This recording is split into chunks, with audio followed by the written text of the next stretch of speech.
Hey everyone, welcome back to another video by Camroom 5. Last time we were talking about environmental chemistry. We talked about how fertilizers, plastic pollution and air pollution were a part of this chapter. We began by talking about fertilizers and we said that fertilizers were important for plant growth, and then we also talked about a problem associated with excessive use of fertilizers. Then we moved on to air pollutants. We talked about how methane, sulfur dioxide, nitrogen dioxide, carbon dioxide, and carbon monoxide were involved in air pollution and how they can cause harms to the human and overall living environment. In today's video, we're going to be talking about fertilizers a little more, and we'll see how fertilizers are used and what is the criteria to select which is the best fertilizer for a condition. When we talk about fertilizers have three important elements that we already talked about. So let's write that when we talk about fertilizers, we are concerned with nitrogen, phosphorus, and potassium. That's why we call them NPK fertilizers. They have their own percentage of these elements. So when we talk about percentage of an element, we have a very specific formula for that, which is the atomic mass of the element that you are concerned with times the number of atoms of that fertilizer, so times number of atoms divided by entire MR. Here capital N means number of atoms of that element. You know what AR and MR mean. For example, if a question is concerned with percentage of nitrogen in ammonium sulfate, for example, so in that case, we are going to write percentage of nitrogen is equals to AR of nitrogen times how many nitrogens are here divided by MR. You can ask yourself, what is the AR of nitrogen? So that's going to be 14 units. How many nitrogens do you see in the overall compound? So you can see there's a 2 outside the bracket. So overall 2 nitrogens are here. What is the MR of the overall compound? So that is something you'll have to calculate. So here you can see there are 2 ammoniums because there's a 2 outside the bracket. Each ammonium is 18 units, so that is 36. Sulfur is 32 and 4 oxygens is 64. So that's 132. The overall value should be times 100 because you're concerned with the percentage of the fertilizer nitrogen here. So percentage of nitrogen is equals to 28 divided by 132 times 100, which is 21.21%. That is the percentage of nitrogen. If the question was not concerned with percentage and the question was concerned with the mass of nitrogen in a given mass, so that is what we call mass composition. That is called mass composition, not percentage composition. What we did earlier was percentage composition, so that was percentage composition.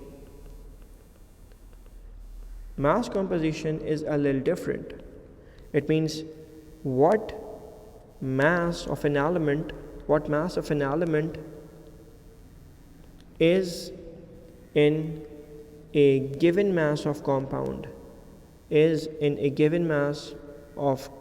So here you are not concerned with percentage. For example, a question would say, how many grams of nitrogen is present in 500 kgs of ammonium sulfate? So you're not concerned with the percentage of nitrogen, you're concerned with the actual mass. So mass composition is equals to AR of the element times how many atoms are there divided by MR times mass of compound. Here you don't do 100, you do the mass of the compound. So like last time, the AR of nitrogen, for example, is 14. How many nitrogens do you see? So that's still 2 nitrogens. 132 is the MR still, but you have how much fertilizer? So you have got 500 kgs of that fertilizer. So in this scenario, it's not going to be 21.2 because that was the percentage. In this scenario, it's going to be this value times 500, so it's going to be 106.06 kg. So this is the amount of nitrogen do you see here. Let's move on. Concentrated aqueous ammonia is used to make fertilizers such as ammonium phosphate. Calculate the percentage by mass of nitrogen. So they are talking about percentage of nitrogen. What's the formula? So percentage of nitrogen is equals to AR times number of nitrogens, or you can put capital N, divided by MR times 100. So this is equal to 14 times 3 nitrogens, because there is a 3 outside the bracket, so there's 3 nitrogens divided by the MR. You want to find the MR first. So MR is equals to ammonium, entire ammonium, NH4 times 3 plus phosphorus plus 4 oxygens. Ammonium itself is 18 times 3 is going to be 54. Phosphorus is 31 and 4 oxygens is going to be 64. So 54 plus 31 plus 64 is equals to 149 times 100. So when you do 14 times 3 divided by 149 times 100, it's going to be 28.18% by mass of nitrogen. Explain why farmers spread nitrogen containing fertilizers on their fields. To improve the crop yield. You get more better plants or crops this way. Describe a test for ammonia. So ammonia is NH3. It's a gas. It's a basic gas, by the way. So use a damp red litmus paper. And when you do that, what do you see? The litmus turns blue. The litmus turns blue because ammonia is a basic gas.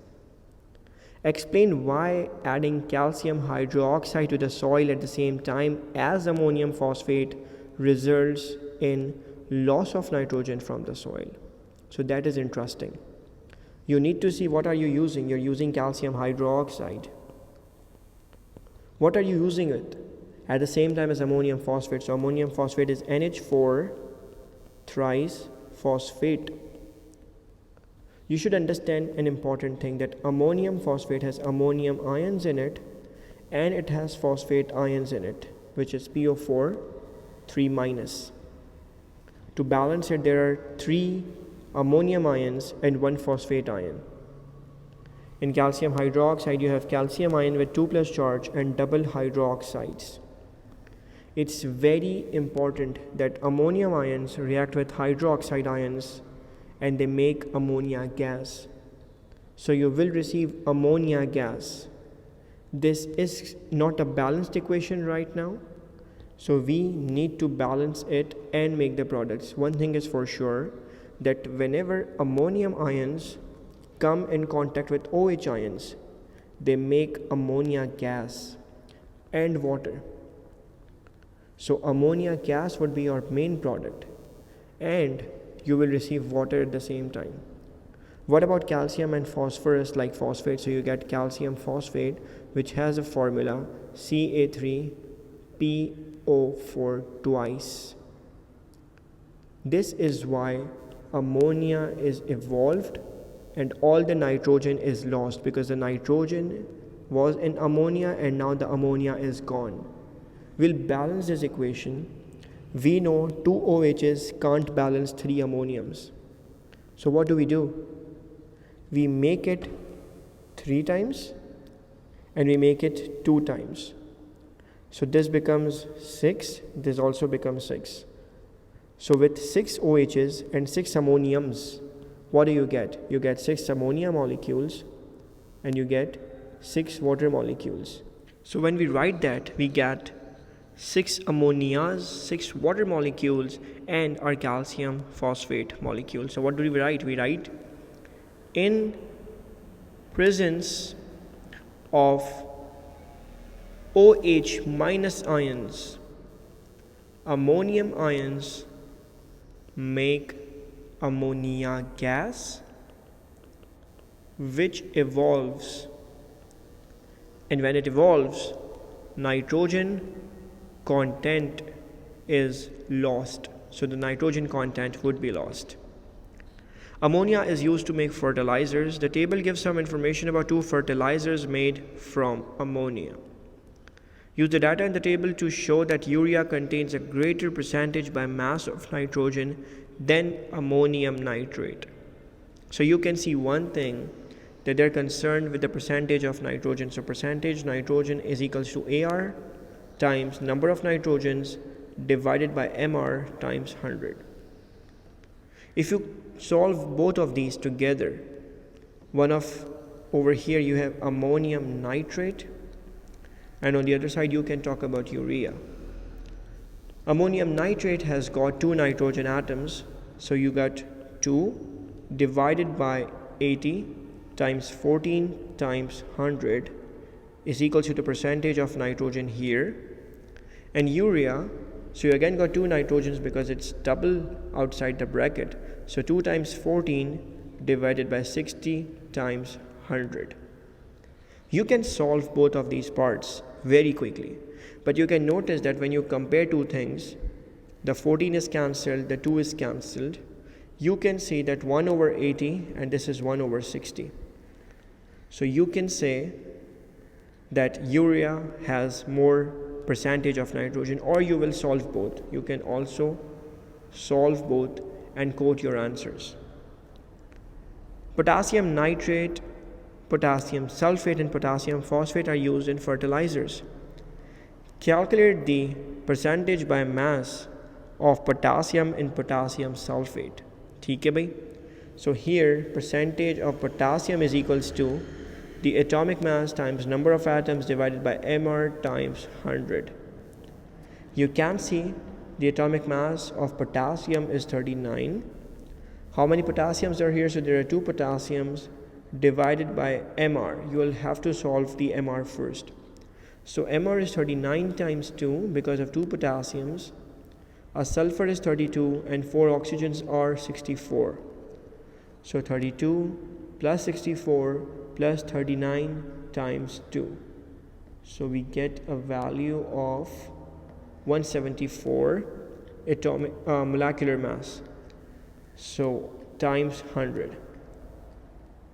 39 times 2 divided by 174 times 100. And you get 44.82%. I hope these ideas are clear to you guys, because in the next video we'll be talking about some past paper questions. Stay tuned guys. Thanks.